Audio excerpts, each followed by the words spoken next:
What's going on, everybody? Today is Thursday, March 27th, and we are talking about episode 5 of Survivor 48. I almost said a number in the 30s.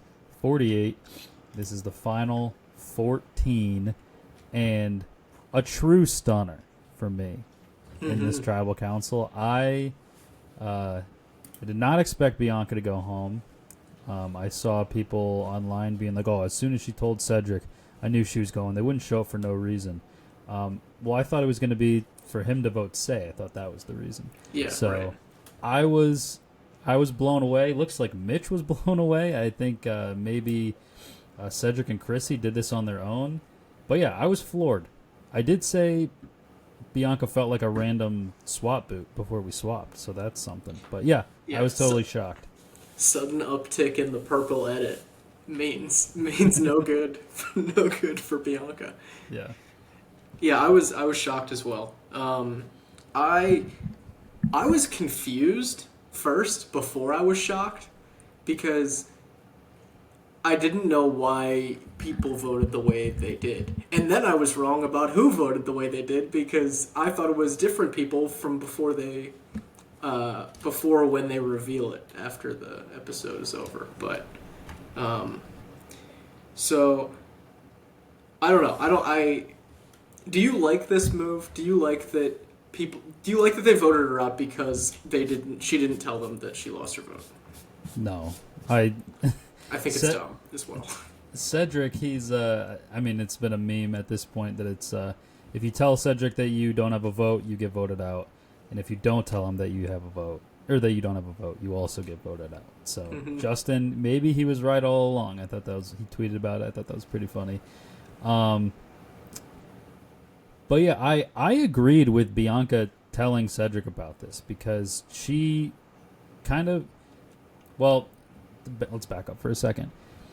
She tells both sides like that she really wants to work with them, and I get what she's doing. She's trying to pit them against each other.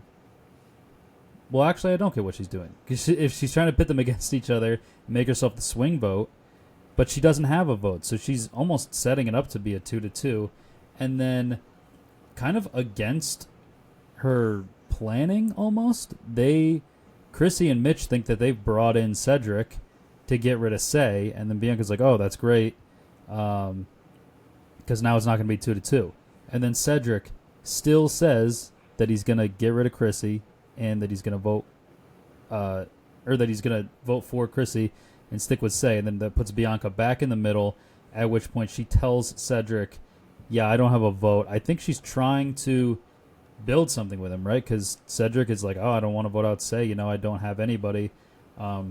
Meanwhile, Say was sneaking him the entire tribal council. Like, she's still not over what happened on the original Green Tribe. So it's just, and the craziest part is that Cedric, then when he's like, all right, I can't trust Bianca, I guess he thinks, I don't know. Like, you just met this person. I think there's a difference between Thomas not telling Shaheen and Joe that he didn't have a vote, or sorry, he did have a vote, but that he had that advantage.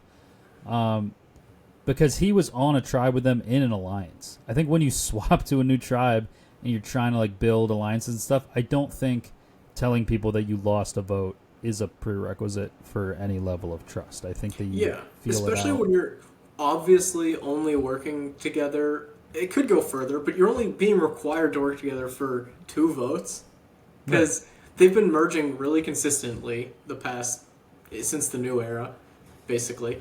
And so everyone should know that the fake merge is coming and that it's going to get shaken up again. And why would anyone expect someone else to tell them all the information that they have about their game is beyond me. But to me, this seemed not Cedric-driven, that Cedric told Chrissy about it and it was Chrissy-driven, is the vibe she I seemed got. pretty peeved when she was telling Say. Yeah, it's because she would be far and away my winner pick if she was playing in the teens. Chrissy? Yeah. Why? She's just such an old school, like, she's so old school. Maybe not even teens, maybe single digits. Like, just where, like, I'm gonna play, like, she would get, I feel like, a lot of praise in super, super old school Survivor for taking a stand for someone lying to them. Like, you know what I mean? And Yeah. everyone would be like, oh, yes, Queen, what an honest game she's playing. She has to win the $1 million because she played the most honest game. And, like, but she isn't. She's being, like, I feel like both her and Cedric are so hypocritical by being upset about this because, like, Cedric is fucking Mr. Can't Make a Decision McGee. And I texted you that he's like Cheaty from The Good Place because he writes a 1,000-page thesis about like every possible situation and can never make a decision. And flip flop. And Chrissy, I feel like, was she in the camp of maybe Mitch on the original Orange Tribe, or was she not involved in that? She was not. She was not with the. Well, Mitch and Charity were left out. She was with the numbers, not necessarily with Mitch. But that's been an interesting relationship because it seemed like her and Mitch got along. They just, Mitch was with Charity, and people didn't like Charity, essentially. And so it seemed like they could maybe be working together on this tribe, and it seemed like they were. And then Chrissy, it appears at least that Mitch had no idea. I don't know if it's just acting and it was actually a split vote. I don't know.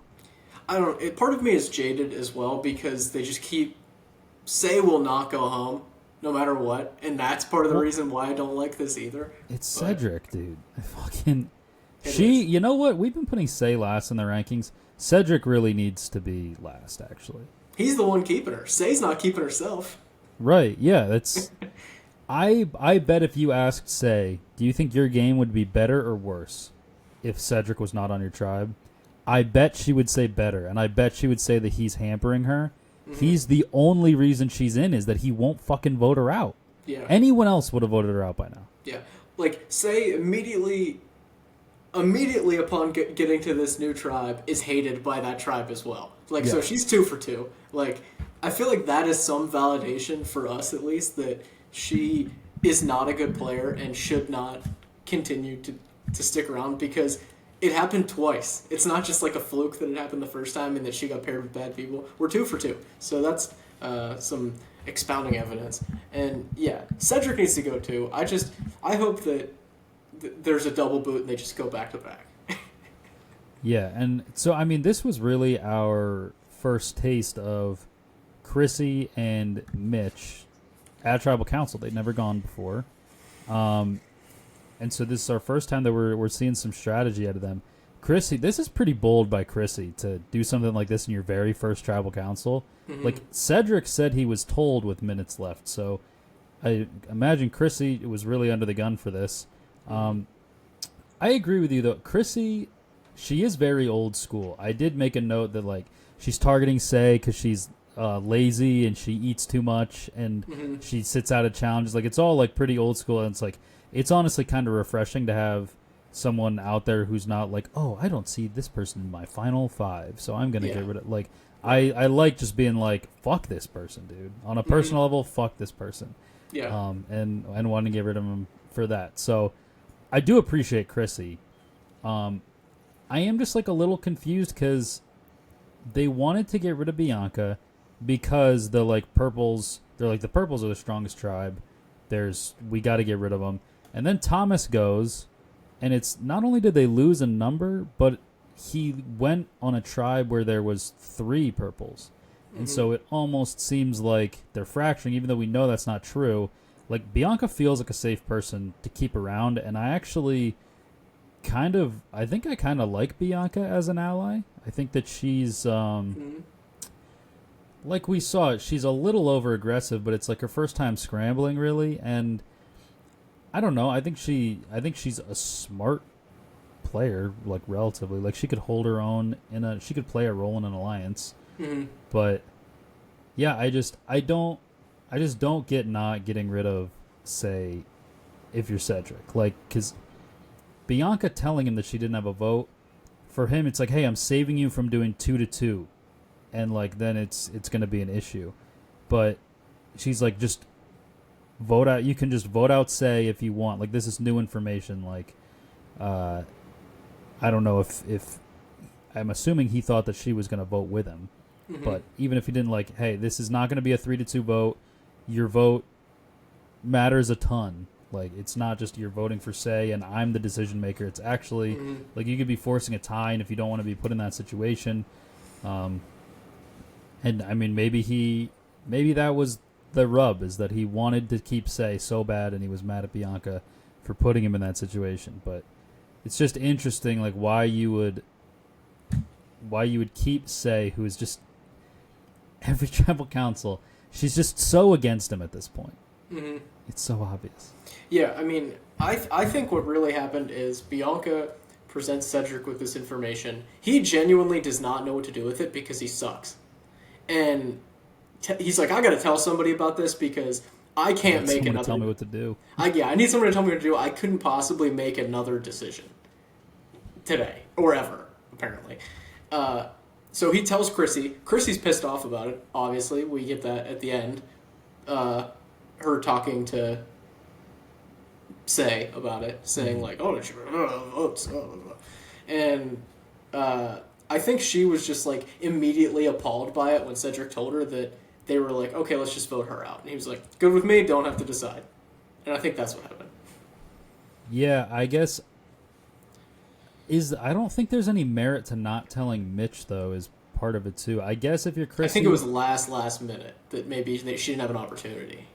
True, but he's going to feel like a certain kind of way. Like it would have to literally be like you don't have 30 seconds to tell him. Yeah. It would have to be cutting it that close. Yeah, I guess I don't know how their interactions are at their tribe, but like if he was around Bianca or something, like if they were just like getting ready true. or something, like I don't know if she would be willing to just be like, "Hey, Mitch, can we go talk really quick right now?" Like. Yeah. Yeah, I mean that is I figure you probably figure she thinks we have the numbers to do it, so like I'll just ask for forgiveness rather than permission. Yeah, and I just like, do you think better, worse, or neutral about Chrissy as a strategic player? Because we really had nothing to go off of before this. Neutral. I think there are good things and bad things about it, but I think they even out.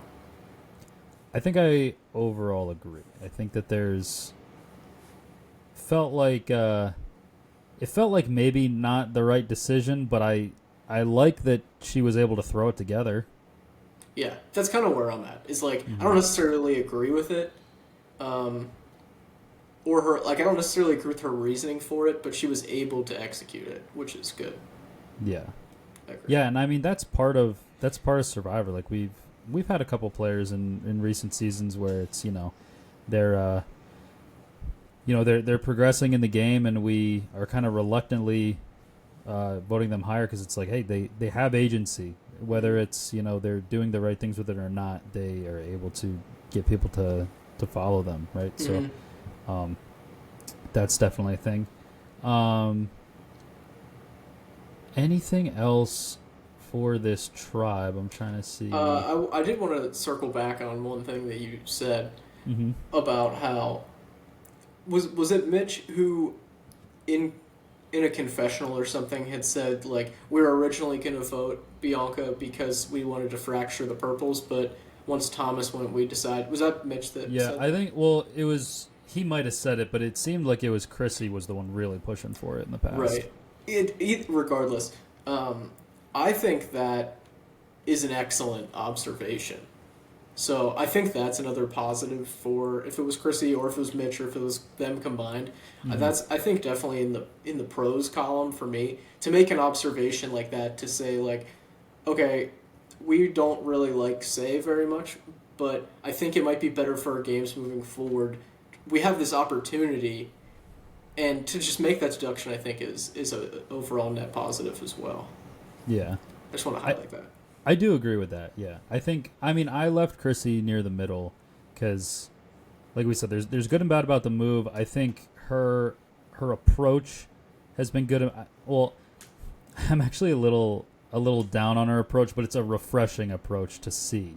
Like, I'm not going to agree with everyone on the season, but I'm entertained by That's kind of how I feel. It's entertaining, but not necessarily like if I'm looking to rank them potentially, like we do every week. Yeah. It may not show in the rankings, but I do like watching her. Yeah, I would agree with that.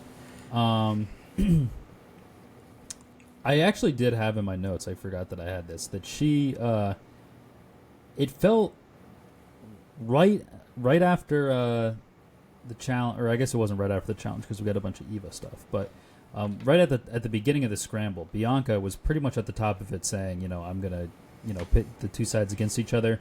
And it felt like, I actually noted that it felt like it was way too aggressive. It's just that kind of edit where the person seems so sure of themselves. She isn't even being like gloaty or anything like that, but it's, a person doing something with such conviction 15 minutes before the commercial into tribal council, you gotta think twice. Yeah. It's like, they should have told her that was going to get, you're like, all right, this confessional going to be played 15 minutes before tribal. You better think about what you're saying. You better think about what you're saying. But yeah, let's talk about some, I think both of the other tribes are actually this was a great week for, like, passing the ball. I felt like every tribe really got a bunch of stuff this episode. Mm-hmm.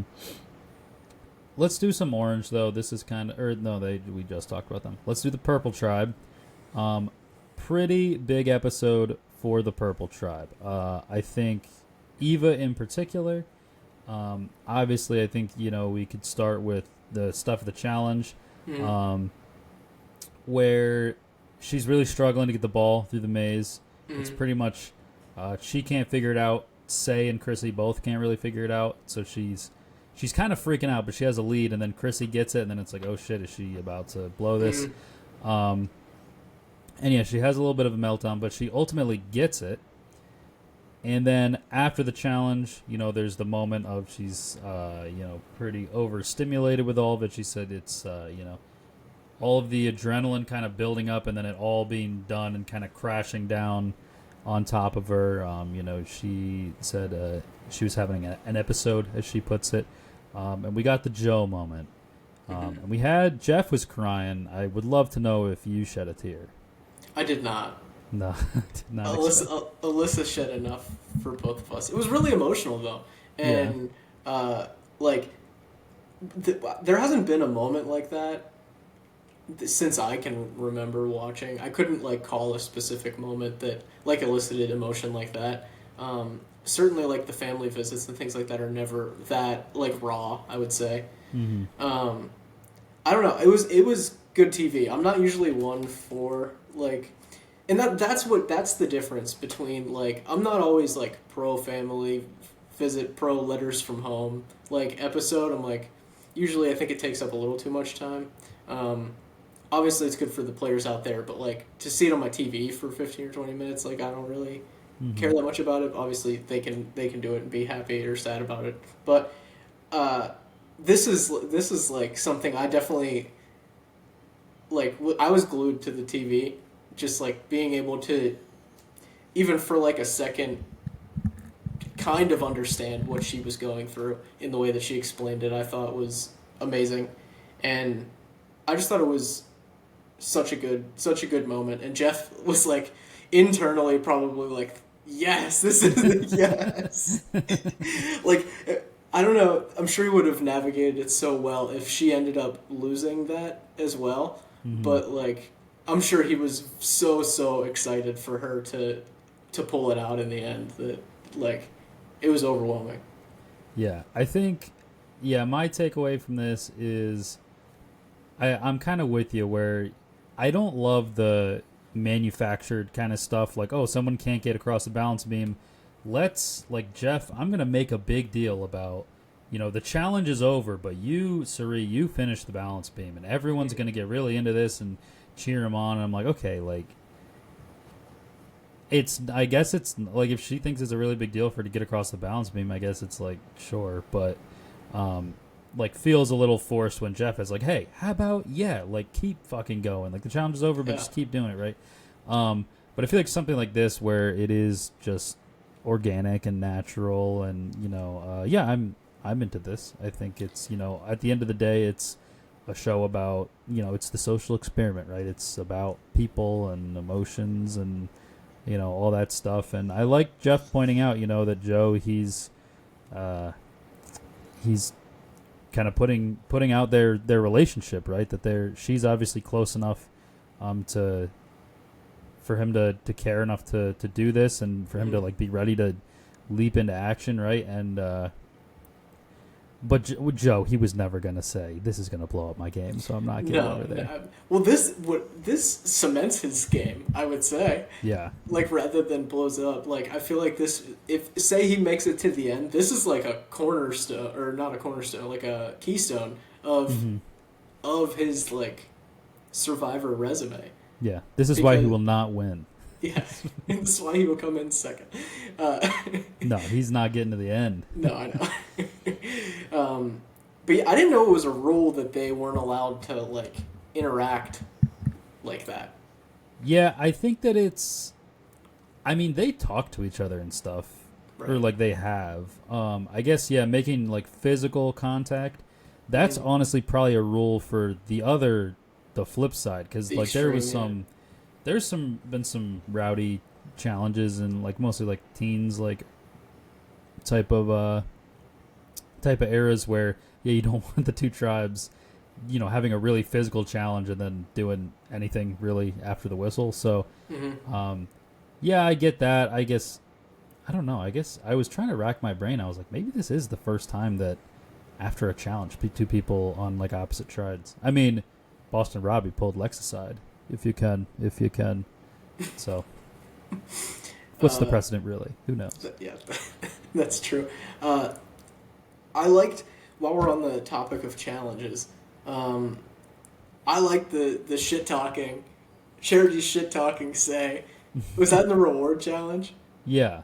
Yeah. Say, get the fuck out. I mean, I know every week is just bitch. A dunk fest on Say. we could talk about it for an hour.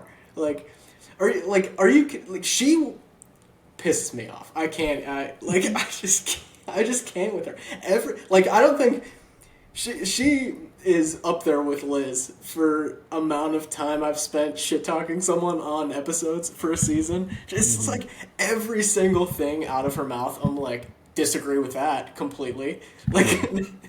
Nothing redeemable. But it made me like Charity, which I didn't think I could say that either. She was like, "Oh, it's called being a sore loser," or so. She said, "She's like, yeah, there's something as a sore loser too."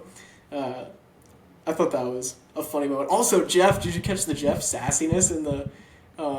Yeah, I'm not feeling any pressure in the reward challenge. I was talking about where he was like, what did he said? Absolutely abysmal performance. Oh, yeah.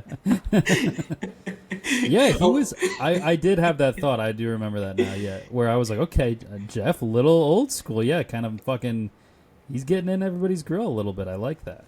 Yeah, it definitely Alyssa's ears perked up when he said that, because we're big all right, the challenge is on. I'm gonna listen and sit on my phone while it happens. And she's like, "Did he just say that?" And I was like, "That's old school, Jeff." And yep. I don't know what you could probably tell me what season this is from, but I saw a clip online of somebody was it was a guy, and he was either in tears or very upset about what was happening, and Jeff said something to the effect of, now we know who should have stayed at home on the couch. Oh, I think it's Colton, yeah. I think that's a Redemption Island arena where he's crying. Yeah. There's people arguing, and then he's not even in it, and he's Jeff's and now Colton, you're crying. He's I don't want to be here. That's an interesting one. I know you haven't gotten up off the couch. Yeah, I know you haven't gotten to that spot in your big rewatch. That's a great one where he, his first season, he's real mustache twirly villain, cartoon villain almost, how much of a jerk he is. Mm-hmm. But he kind of gets people on his side, and he's kind of running shit in the pre-merge, and then he gets appendicitis and leaves the game. Okay. And then he comes back and he quits the second time. And when he quits the second time, Jeff kind of insinuates that he faked the appendicitis and he quit the first time. He says what was it? We got a quitter once and we brought a quitter back. Or something like that. Like, yeah. And, Colton Cumbie. Maybe he'll be on 50. No, I'm joking.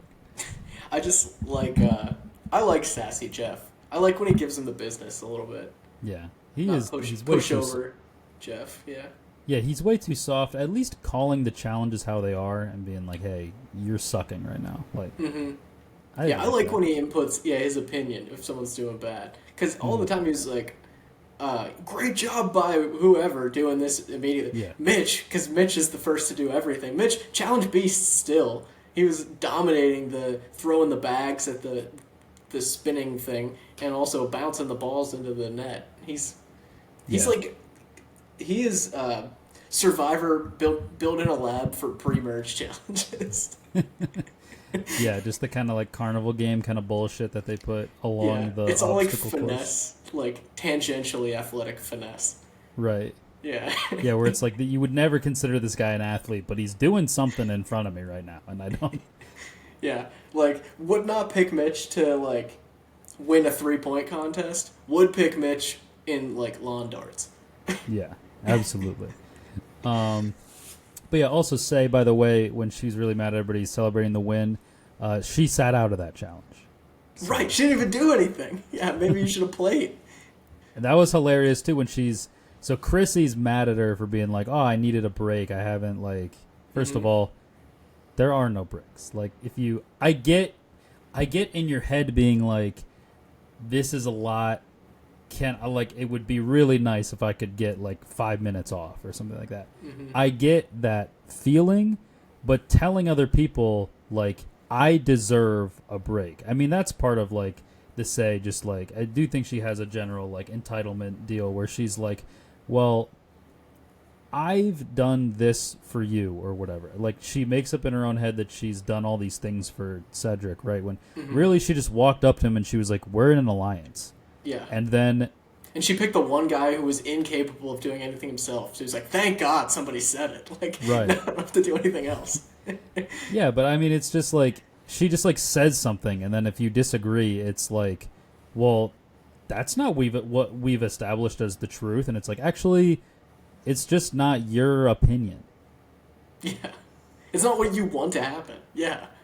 Right. Whatever. That's hilarious when when Chrissy's like, yeah, there were only 4 votes. And Say's like, somebody was lying to us. And she's like, yeah, no shit. And then Say's like, I didn't know that. And it's like, you're not going to know every single thing that goes on there. You're going to have a limited information set. And that's where part of where like luck comes in. And yeah, she's just the worst. And then is it Chrissy or maybe Bianca, I don't know who it is, in that challenge who's like, yeah, maybe like it's okay to have that opinion but not out loud or something like. Yeah, I think that was Chrissy. Yeah. Yeah, which valid. And the other great part was she was complaining to Cedric. She's like, I deserve a break. I've done all this shit. I'm like, you're on the same fucking beach the whole time. Yeah, right. Anything you say about yourself is true about him in this moment. I think that was the moment where Chrissy made that comment. That carried over into the laziness and the fruit. And like that was the same amount. That was the same like upset period for Chrissy. Yeah. Well, yeah, because Chrissy was kind of like out on her. And then the challenge happened, and then like the opinion that she was already starting to build up, it then kind of was backed up with what she saw at the challenge, and then Chris says like, stop mothering me. Which I do agree with her, like, don't tell me when to fucking eat. I do agree with that, but when like there's no food, you also like, be like Tyson, fucking go in the jungle and fucking break the coconut open and eat it when no one is around. Don't just be like, all right, we have 2 pieces of fruit left, I'll eat a whole one now. Yeah. In front of everybody. Right, yeah. I mean, I think it's valid for Chrissy to be like, yeah, you shouldn't have eaten that. Yeah. Like you didn't do anything, and then you complained about it. Oh yeah, I forgot that was her big gripe is that she ate right after not competing in the challenge, Right. Yeah. and it was more than her share. Yeah, I do like Chrissy, where I think her and David are really good old school players. Where David is just like, yeah, all I know is like I'm an athlete, so I'm just gonna try really hard in the challenges, and he's like kind of learning the social game and stuff. He's learning too fast to be an old school player. Did you ever play mat ball in high school? I did. He's like the kid who tries really hard at mat ball but doesn't play any organized sports. Oh, I had one. I had Everybody one in my did. high school. Yeah. Everybody did, and he's like goes like full speed, and then every once in a while he'll like trip up, and it's really embarrassing. But Yeah. like he does because he's like not actually like I don't know. Maybe he is. I don't. He doesn't strike me as an athlete either. Like David? like yeah. So I was think he he's like a stunt man. yeah like an I athlete think in you the got sense to be of like, really coordinated to be a stunt man. That's true. An athlete in the sense of like I don't know if he'd be like good at like basketball. You know what I mean? I do agree with that. It is like a built in a lab kind It's of. like a finesse, like the finesse aspect of the sports. Like it's not always like Mm-hmm. there's a lot of people who go to the gym and who are really in shape who aren't athletes. He gives me that kind of vibe. I don't know. I Maybe can see I'm it, wrong. I guess.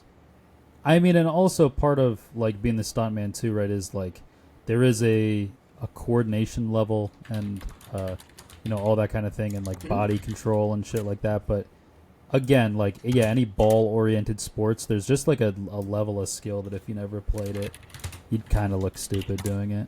High school mat ball guy.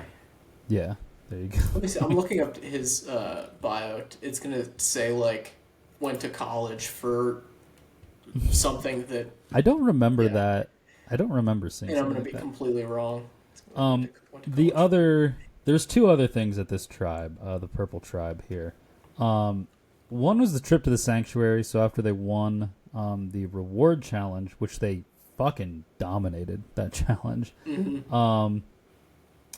Eva, she has a thing where she's not really about charity, which I don't know if you've seen Charity on social media after this episode. I have not.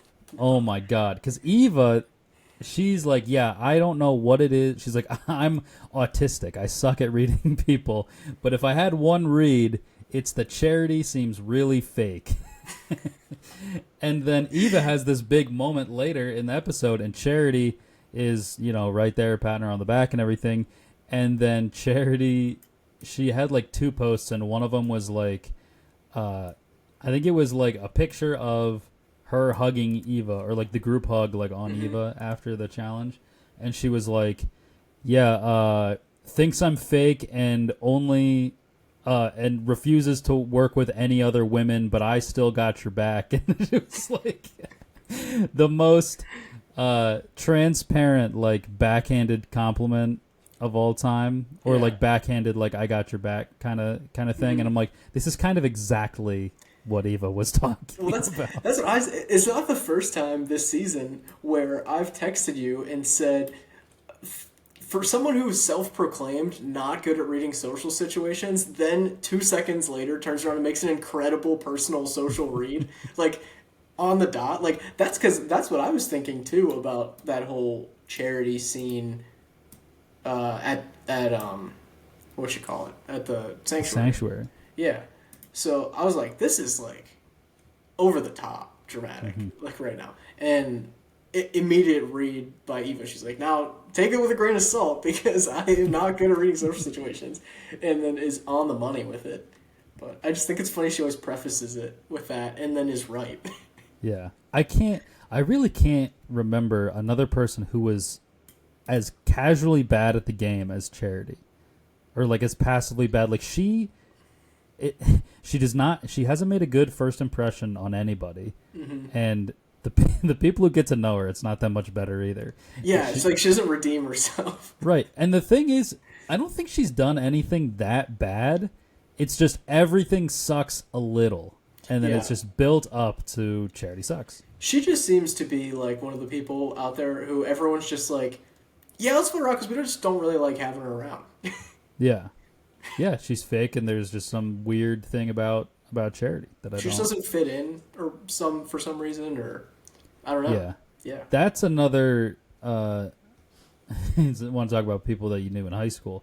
The person that is not like in like the clique or whatever, but is very loud about being in the clique, and everyone's like, I guess like if you're just gonna be around, like, but sure. I think there's a term for that. There's an online term for that. Oh, fringe. Yeah, friend. Yeah, fringe friend, where you get like invited. It's always. This goes for everything. It's always the people on the outside who are the loudest, and that goes a lot for people on the internet, generally about politics, but anything really is like the people who have the most extreme views or are on the outside or are the loudest. It's like the loudest.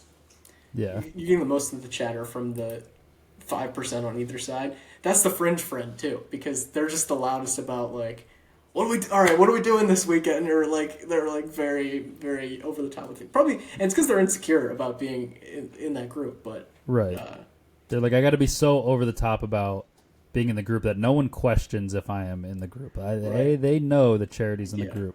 Right. She's saying how much she loves everybody at the sanctuary, and it's like, damn, this is crazy because like the four of us really do love each other. Like she's actually really putting it into words well here, but we just don't feel it about her. Yeah. She's like, that is a good term for us over here. Yeah. The other thing too on this tribe, Star. Star had an interesting night here. So I'm pro Star. I'm a fan. I am too. I've come entirely full circle. I think I was like 80% of the way there last week, and I think I mentioned it on the podcast. But I'm 100% on board with the Star. Yeah. So Star, I don't mean to like make fun of this, but so like the thing with Eva happened. And Star came back. She was really moved by it, and which that's not the part of making everyone fun of. was. Yeah, that's not the part I'm making fun of. What you just said is what I'm making fun of. Everyone was really moved by it, and this was like a big moment. But Star, like, she felt her own like internal movement from Eva, and she was going off about how she's got Eva, like they're like. This has taken like their relationship to like a different place. Like it took a while for them to figure things out, but now they got them figured out. And I'm like, this Eva just had this moment with everybody, and Star seems to think that she pulled her aside in the jungle, and was like, and this happened, and she helped her, and it was like this thing. So I'm not trying to downplay Star's reaction to it, because I was really moved by it as well, and I actually. Really enjoyed, Star. It's a person that she's been adversaries with throughout the game, and really just kind of throwing that all away and being like, this moment is bigger than any of that stuff. It is interesting though. It's almost like a person that like falls in love at the drop of a hat kind of thing, where it's like, okay, like now, I'm in love with this person now, and so I'm gonna tell everybody that I have the beware advantage. Yeah. And honestly, she tells her whole tribe that she has it. They help her get it. Eva's the one who solves it, and she gives the idol to Eva. I am pro every single thing that she did here, because everybody in Fiji knew that Star had the beware advantage. Yeah. And it was painting a target on her back, and now she has her vote again. She doesn't have to have everyone know that she has an idol. She doesn't have that target on her. Does she have her vote? I think she does. Does she? You have it until it gets solved, I believe. What if do you have to solve it? How are the bylaws written? I guess, but I'm a big bylaws guy this season. With who I want to play this for my grandma. That was the original me being pissed off at Say thing. But yeah, I actually really love the move, and now like Eva has a gigantic target on her back, because she has this great personal story. Now she has an idol. Everybody knows that she's in with Joe, who's also a guy who's never gonna fucking go home. Like, Eva is gonna be the person around like 8 or 9 where they're like, man, we really can't let this keep going, can we? Yeah, and Star. In that moment, she was like, It's like when people think they're friends with the people on the podcasts they listen to, and they're like, you remember when we did that thing? If you meet them in person, they're like, well, I don't even know who you are. That was like how she was. You're like, remember when you told me like that you had autism? That was so powerful. And she's like, I told everyone. Right. We were all there on the whole fucking crew knows. Yeah, yeah. Buddy. But I don't know. I think it's very beneficial. It was a team building exercise to solve the Beware advantage. Still, probably would not. I still think it's a bad decision to give your idol away. I seriously think it was the best thing for her to do. I think I disagree. I think I'd rather. I mean, if you're Star, maybe she is a good game player. I've completely turned around. I have no idea what kind of game player she is, but I like her as a character. Like, I guess you have to weigh, like, do you have the own internal awareness that, like, the idol the Beware advantage gets solved. You have the idol. Everyone knows you have the idol. Do you have the internal awareness to know when to play an idol right, or does it benefit you to publicly give it away so that you don't have to determine when to play the idol right? That's what I mean. Is I don't think she'll. Sorry, but I don't. She doesn't strike me as a person who's going to play an idol right. It might as well just pass it along. I'm gonna be online defending Star. I'm gonna be the biggest Star fan. You gotta link up with Star updates. I do. Star, whatever her last name is, updates. I do. Oh, I know. I saw that on Twitter. Yeah. It was on my For You page. I should have hit it with the follow. That's me, actually. This is all cover for saying I actually run that account. That's why you didn't hit it with the follow, because you can't follow yourself. Can't follow yourself. The other thing, Green Tribe. There was an interesting moment at the beginning here where they're coming back to camp. Kyle says he's doing quote-unquote damage control for other people voting for him, and him just all he did was save himself in the game. Joe seemed like legitimately mad at him, and I'm like, you just voted for him, buddy. What do you mean? Why are you upset? But this eventually... You didn't tell me you had this idol when I voted for you. Yeah, what the fuck? Yeah. I think you said something like, you see how all those conversations, like, it doesn't really feel, I was like, what do you mean, dude? This is what I'm talking about, where he's like, I mean, I don't think he actually expected Kyle to tell him about the idol, but yeah, when we were saying how, what's her name? Bianca didn't tell anybody about the vote. He was a little, like, victim blamey. He was like, if you wouldn't have lied to me, maybe I wouldn't have voted for you. This is your fault. Maybe my vote wouldn't have been coming your way if I had made a decision without. If you told me about the idol, maybe I wouldn't have voted for you. Right. Yeah. Which actually might be true. Yeah. Valid point, but not for the reason he thinks it is.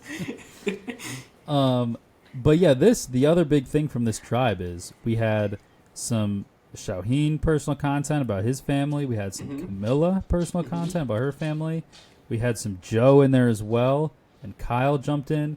And overall, they're like a pretty bonded group. Like, we got a pretty big edit from this. I think this is actually going to be a really important alliance. And Camilla kind of said that, Thomas went and there was an idol involved. It is not a leap in logic to assume that these two duos are not really going to get along. Mm-hmm. And I think Camilla mentioned that they're going to really try to play it up. There he is. There he is. I wouldn't be surprised if this is 4 of the final 6 or 7. I am 95% sure the winner's on this tribe. I think so too. It's just David is the only other one I don't know. I don't think he wins. I think he's he gives me third place vibes. I don't know if he'll know how to navigate the merge. Really, I think he excels pre-merge pretty well, but then after that I'm not so sure. But yeah, I think I think the way they edited this makes me think that this is a legitimate alliance. Yeah, and I clarified with you today that you are on Camilla, adjusted winner pick all the way. I am, yeah. I wouldn't say fairly confident, but I am confident that I'm very, very confident that she could win. I would say semi-confident that she is the winner. I could really see I could see a situation here where Shauhin is like fifth, and maybe like a Kyle versus Joe fire that Joe wins, and then you get the kind of master strategist who was pretty well liked versus the absolute loved person who kind of did strategy and that kind of like battle. And maybe David slots into the 3-hole like you were mentioning. That's not crazy to me. I just keep going back to her edit and how I felt so weird about it from the beginning. That like there was something that I didn't understand about the way she was being edited. And I think it's because she wins. She's a female winner. That's why. Yeah, and Survivor doesn't know what to do with that. Yeah, so exactly. They tried not edit it. They tried purple editing the winner in Erica. That didn't work. Yeah. They tried it again, and they're like, fuck, yeah, it's not really working. Yeah. Oh, well. But yeah, just looking at some other stuff here. I didn't really have anything extra from the challenges. If we did want to run down the rankings really quick, we had Kyle and Camilla tied for first. I have been the one having Kyle at first. I'm getting close to Camilla, though, because I do think that she is a lot more under the radar than Kyle. Like, he is the one who played the idol, and like things are going to come out about how that went down. And Camilla is really, if she plays it right, she could look like just a number for Kyle in what was really his move, even though she was instrumental in making that happen. So I think she could really lower the threat level there. Kyle's got all that ass, though. He does have all that ass. I think it's Camilla's been trying to pass him, and she's bumping into it as she tries to climb over the top. She's like That's Wario. for me. Yeah. Or he's like Wario. Whoa! In Mario Party, his ass takes up half the screen. Yeah. And then Shauhin is third, Joe 4, David 5. And then we had a 3-way tie for 6 between Mitch, Mary, and Chrissy. What a 3-way that would be. Yeah, Mitch. So you were a little higher on Mitch. I kind of dropped Mitch. This is now... So Chrissy leaves him out of the vote, which again, it might have been a timing thing. I don't know. But Chrissy leaves him out of the vote. He was kind of left out of the strategy on the Orange Tribe. Like, is he just like good at challenges, and so there hasn't really been a situation to maybe get rid of Mitch? Like, I think he's just likable, and he doesn't hurt your tribe, and that's kind of it right now. But like, I don't see anyone other than Charity who is hated. I don't really see anyone going out of their way to work with him so far, and this is now 2 different groups of people. Yeah, I just think that I was comparing him to Chrissy a lot because they were supposedly the 2 on that tribe together, and I just didn't like what I saw from Chrissy. Even though we just talked her up, I don't know. I just don't think that come merge that people are gonna want to get rid of Mitch before Chrissy. I don't know if I agree with that, because I think that Mitch, he's good at these challenges. Like, if they get a couple skill challenges that aren't like endurance stuff, like he could rattle off 1 or 2, and he could be an appetizing boot. He doesn't really have allies. There's no one really to speak for him. I feel like that's why people won't get rid of him, is because he doesn't have allies at the moment. I feel like I like what I hear from him in confessionals and just like around camp, but you're right in the fact that like he just gets, for some reason, he's just not a part of like what ends up ultimately happening at Tribal, and that's what I don't like about him. But what the content that I see directly from his mouth, and I do like, and I think that him not having a solid number 1 may benefit him going into the merge. I don't necessarily agree with the fact that he could win multiple challenges. I don't think that he will ever be looked at as someone like I don't think he'll ever get the challenge beast like tag really, for a reason to vote him out. But I don't know. I maybe I'm just higher on him because I personally like him, but yeah. We also didn't really talk about Mary at all. She's kind of just flown under the radar now. Yeah. She was the one who initially was like, "This is pretty awesome that we won this challenge," and then says, Well, I have another bad thing to say about Say. Actually, is that says like, I really want to work with strong women, and then immediately like, I'm like, all you've done is hate on the other strong woman on your tribe. Yeah. She's like, the other strong woman wanted to work with you, and like you would not do it. So I don't know how you can make that claim, but whatever. Right. But yeah, those three were knotted at 6. We got Eva at 9. Star is at 10. Cedric and Charity tied for 11. That's not going to be that next week. I think I might drop Cedric all the way to the bottom because he is, like I said, Charity's like casually terrible. Cedric is actively terrible. Yeah. And I just don't. He could also be. I'm gonna earmark him right now as wherever he finishes. If he finishes inside the top like 8, he might be my pick for worst player ever to finish in that slot. Because he's such a fucking dude. He's terrible. He's so bad. And now there's no reason to get rid of him because you want somebody who's just doesn't know what the fuck to do. Right. Yeah, he's like the perfect ally. He's like... I'd say he's the perfect enemy. That's... He's a fucking idiot. That's true. I don't even remember what I was going to say. He's... yeah, he just, I guess, does whatever... He just does whatever. Like, he doesn't... Or nothing. I have no idea. Like, we'll have to go back and see wherever he finishes if there's anyone worse. But maybe you rank them. Maybe it's say Hop's Charity too and Cedric in the rank. Yeah, I could. Charity feels like a mergatory boot to me. Charity, her edit is coming on strong poorly. Yeah. Yeah, I could feel the mergatory. I can feel the dun chain. This is maybe the one time I sent you a screenshot of my. I don't know if you realized the color coding there, but I didn't even look at it. I mean, I looked at it, but I didn't analyze it. Yeah. Well, if you see what color your name is highlighted I do. and who's highlighted there, than mine, you might find something out.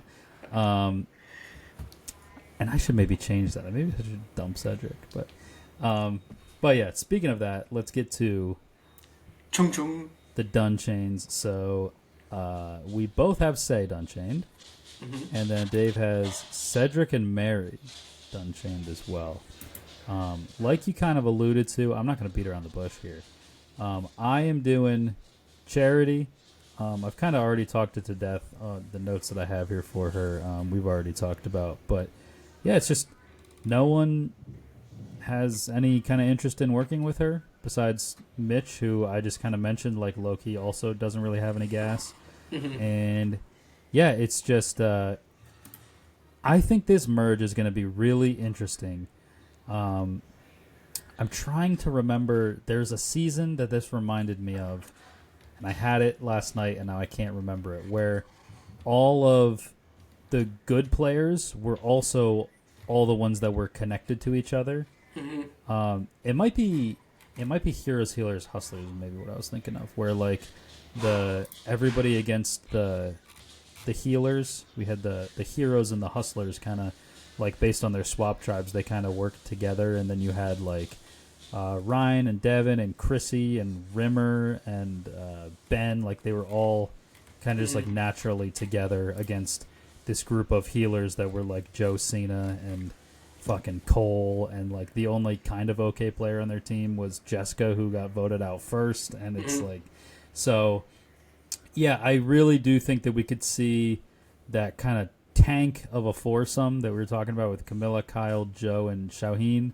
I could see Eva coming back into that fold, and she has had a relationship with David. Like, it's kind of all the really strong players, and like Chrissy is fringe that, and oh yeah, David is so like, yeah, Chrissy's kind of fringe involved in that, and like all of the players that after the premiere I was like, this group of people suck, like this is going to be our pre-merge, they're all still here. I thought Say would be gone, I thought Charity would be gone, I thought Cedric would maybe be gone, but he's also worse than I initially thought, and I thought Star would be gone. And they're all still here. And I think it might just be like a really strong group, and there might just be 2 or 3 or 4 boots where it's like there's just these kind of terrible players that aren't really connected that they get knocked off. Then we get our like Mitches of the world, and then it might be like a real showdown at like 6 and 7, and so Yeah, you got to clean up the bottom third, a little bit. Yeah. At some point. At some point, I think it was maybe Stephen Fishback, or maybe AJ Mass, I want to say, like probably like 5-10 years ago, there was like this theory of like you get out the weak people, then the strong people, then the weak people, then the strong people. It's like beginning of the pre-merge, you get out people who don't help your tribe. Then right before the merge and the beginning of the merge, you get out the strong people. And then there's a small amount of strong players left, and they don't want the weak people taking up the spots at the end, so then they purge all the weak people again. Mm-hmm. And then at the end, you don't want to sit next to the strong people, so then you knock the strong people out right at the end again. Mm-hmm. And I feel like that could be what we're going towards here, where it was kind of mid players, I guess, like Stephanie, Kevin, Justin, like people that we didn't, I don't know if they were good or bad really, but like Thomas felt like a good player, Bianca felt solid, and then if we get like maybe one more good player here, and then we just get all the terrible players, and then we could really have a showdown at the end. That would be pretty fun, I think. Yeah, I really am enjoying this season. Me too. I think this is a really good cast. Me as well. Yeah. And me having strong feelings about any cast, good or bad, is a sign that it's a good cast. Yeah.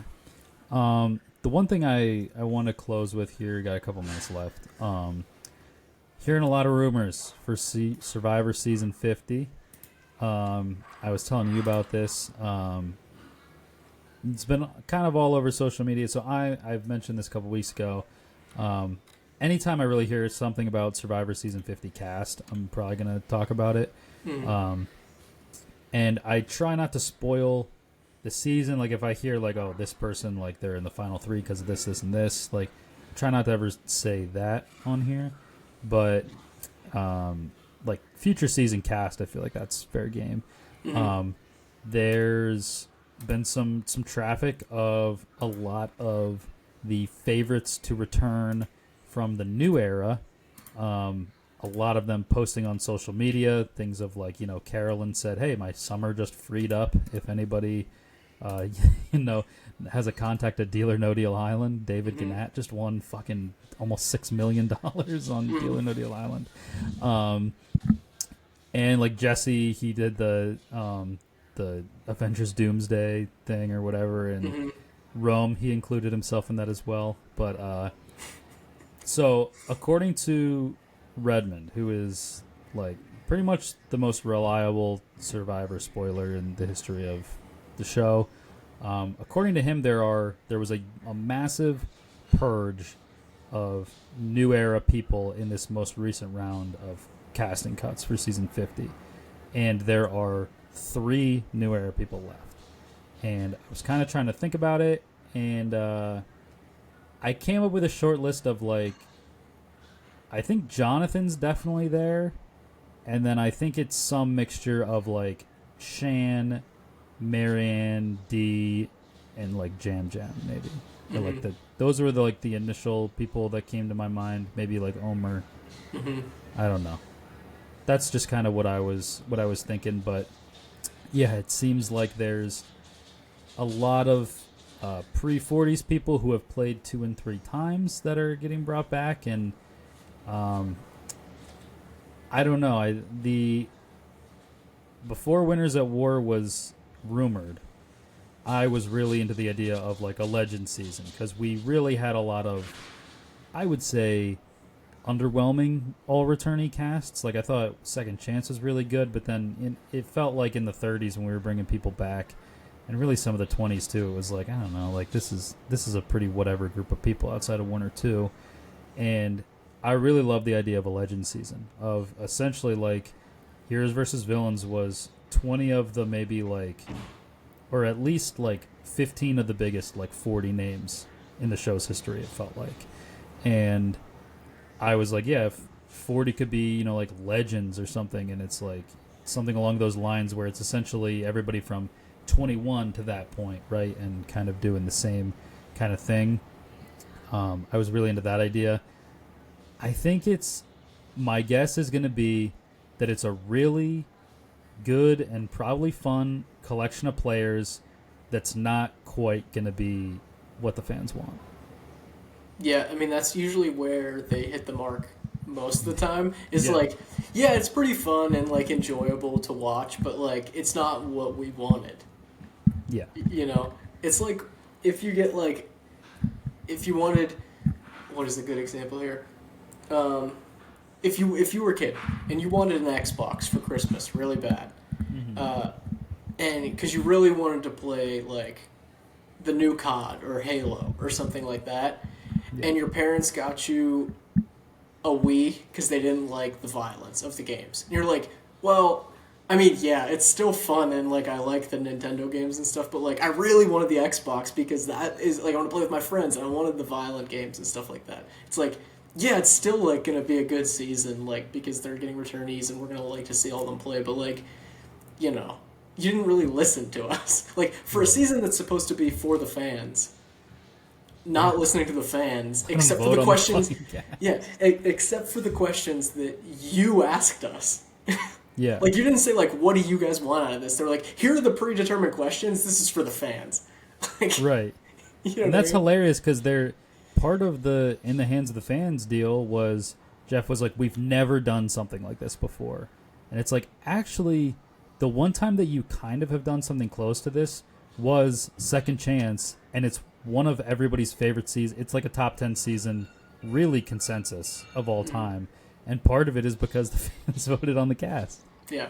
But they did have a good show. I mean, they chose from, I think, a cast of 20 from, I think, 30 people. So, like, production did a decent job of creating finalists at least. But it's a great example of, like, game changers. Part of why people don't like game changers is because it's a bunch of people from Second Chances that didn't get picked. And production was like, well, these are people that we liked. And we're like, well, we just didn't vote for them.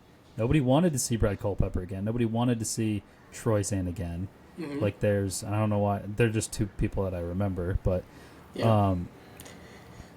But that's Sierra what DT, that's what they're doing this time too. Is like it sounds like they had a good finalist set, and they just cut a bunch of people that we wanted to see. right.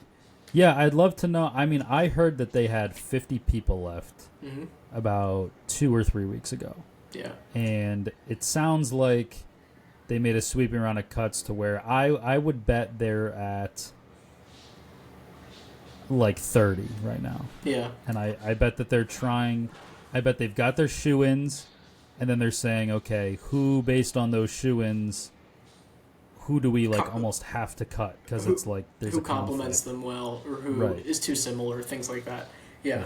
And I saw as well the Carolyn, Jesse, Rome that I don't know if you saw the same tweet that I did about that, but it was like it was probably a different tweet because it was less information and more joke. But it was like Carolyn got cut because CBS didn't want her because she did the Traders on NBC, and Survivor Production cut Jesse because they for whatever reason, and then was the one about Rome? Rome was like shouldn't have even been included in the first place or something.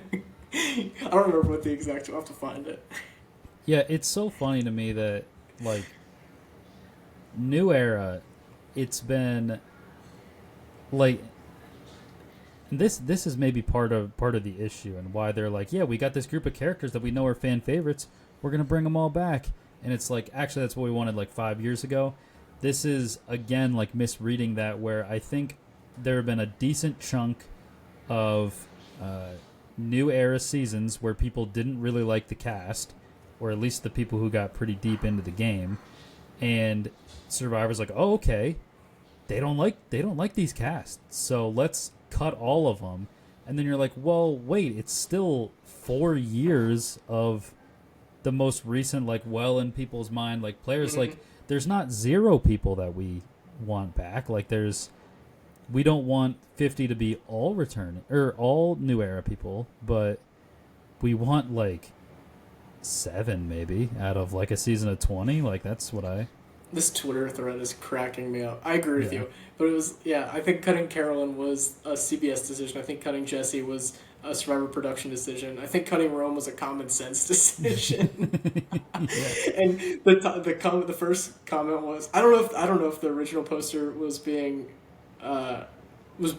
ironic in their reply to this person, but this person said all were CBS decisions. CBS put his foot down and made them cut a bunch of new era people yesterday. According to Redmond, there's only 3 left.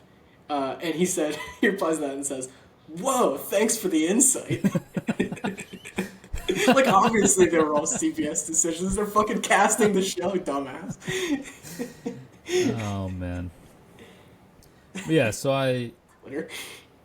don't know. I think, and honestly, like I'm not a huge challenge fan anymore, but they just had their 40th season and they did Battle of the Eras, and it was 10 people from each, chunk of 10 seasons, and they had, so it was a 40-person cast. I know that's big for Survivor, but I really didn't hate the idea of something like that. Yeah, no, I agree. I think you're spot on with the reason why they're doing it. The people didn't really like the cast, so they're like, we'll just cut them all, and we're like, well, no, not exactly what we wanted. So yeah, I'm interested to see who ends up making that. I wonder when they'll announce. I really do think it's going to be finale of 48. I would be crazy, or I wouldn't be shocked. Either that, or they'll drop it like 2 weeks before 49 to get people like really back into Survivor after the break. Yeah, that makes sense too. But yeah. All right. Well, I think that about does it for this week. So thank you guys so much for listening, and we will see you all next time.